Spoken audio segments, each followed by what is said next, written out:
মধুবংশীর গলি।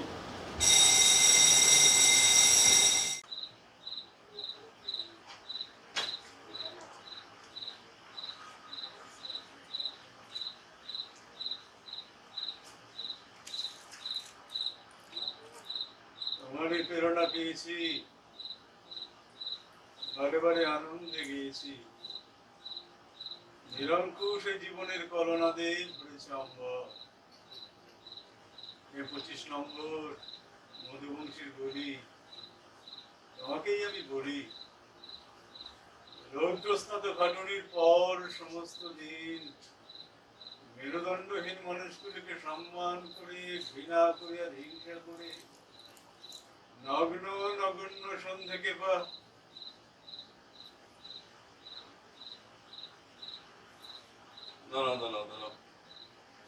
এরকম ব্যাপারটা, মেরুদণ্ডহীন মানুষগুলিকে সম্মান করে, ঘৃণা করে, হিংসা করে, মানে একই সঙ্গে একটা মানুষকে আমি সম্মান করবো, আবার ঘৃণা করবো, আবার হিংসাও করবো, তাই কখনো হয় নাকি? মেরুদণ্ডহীন মানুষগুলোকে দয়া করা যায়, ওরা যেন ঘৃণা করা যায়, সম্মানটা বড় বাড়াবাড়ি হয়ে যাচ্ছে। তার থেকে আমি হিংসাই বা করতে যাবো কেন? আমি হলে দেখতাম মেরুদণ্ডহীন মানুষগুলোকে দয়া করে আর পুঁদের লাথি মেরে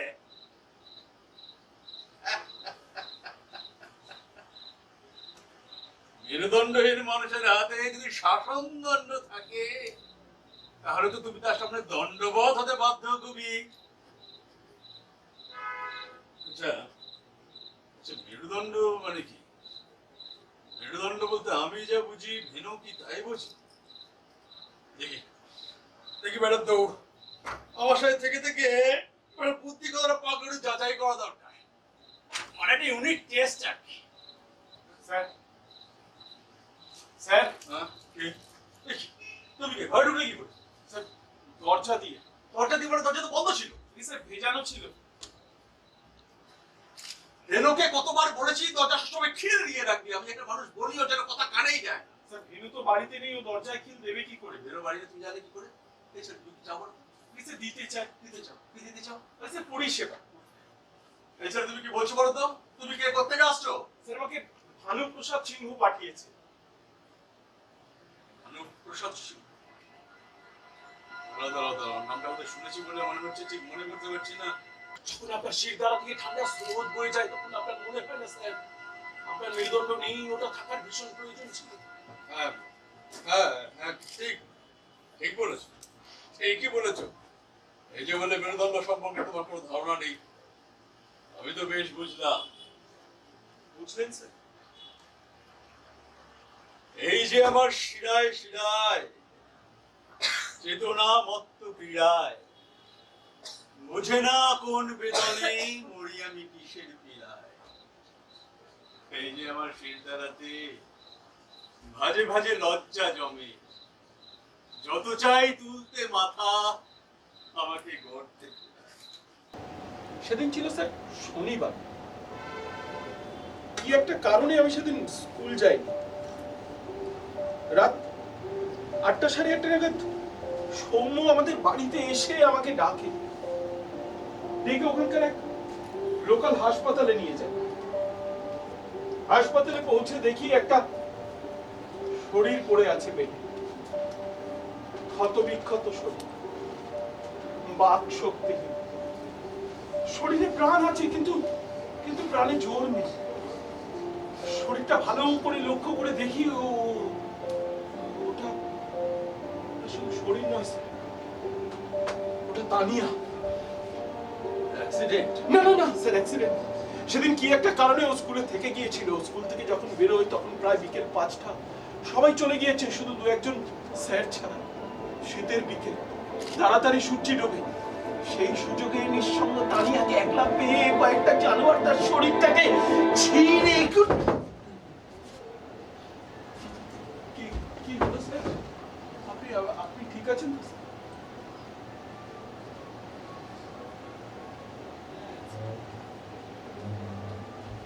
শারীরিক নির্যাতন আর মেন্টাল শক আমাদের বন্ধুটাকে বাঁচতে দিল না স্যার।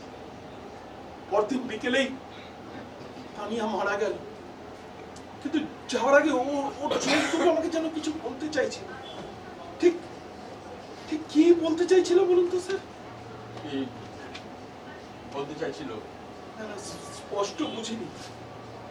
তো মনে হয় ও জানতে চাইছিল ওর দোষটা কোথায়। সেদিন ওর এই মৃত্যু শয্যায় আমি ওকে কথা দিয়েছিলাম ওর আসল অপরাধীকে আমি শাস্তি দেবই। যেতে পেরেছো? তাকেই তো খুঁজছি স্যার।